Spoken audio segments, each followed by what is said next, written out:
Ayan mga ka-agreso, nandito kami ngayon sa Barangay Talahib, Pandayan para i-validate ang RIC dito na kasali sa nomination ng nominee ng Gawad Saka. So congrats sa inyo. Ayan mga ka-agre, makikita nyo nga yung kanilang mga handicraft na ginagawa sa produkto ng mga kababaihan. So ito ay mayroon silang 8 purok. Kaya sa 8 purok ay mayroon silang iba't ibang produkto. Kung tawagin ay 1 barangay, 1 product, or 1 sitio, 1 product. Yan. So nakikita nyo mga basket, chinilas, yan. At yan o. Kasama namin si Yusik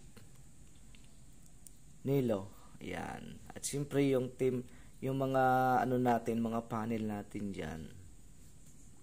So, director ng BSWM.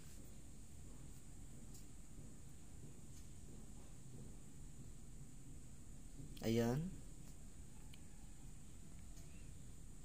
So, ini-interview nila yung president ng RIC.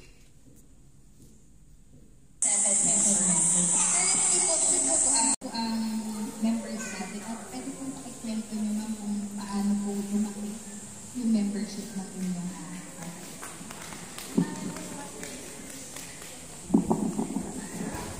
Kung kami po noon ay nagsimula ng 47 members, ngayon po ay patuloy naman pong nadadagdagan. Kaya po dumadami dahil nga po sa mga patawag ng aming taga-city na kung magkakandak sila dito ng training, kailangan nila madagdagan ang aming membro na may mga kakayahan sa mga gayong pagsasanay. Then, meron din po sila kakayahan na gumawa ng mga produkto na pwede rin naman po nilang isulong dito sa aming tindahan. At kahit pa paano, kumikita rin naman po ang bawat isa. Pag yun na po, nadala nila dito ang kanilang produkto, automatic, pag na-posting, may benta niya sa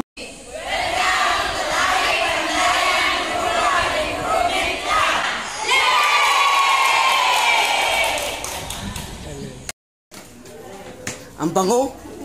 Namiss ko dito pumunta. Kailan kami pumunta dito? 2023 pa. Yan, sabi ko pa may adobo eh. Ayun guys, kakain na kami. Nakakagutom yung amoy. Yan. Nakakahiya naman, nag-prepare talaga. Diba? Shout out kay Kapitan. Wala si Kapitan. Diba? Sarap guys.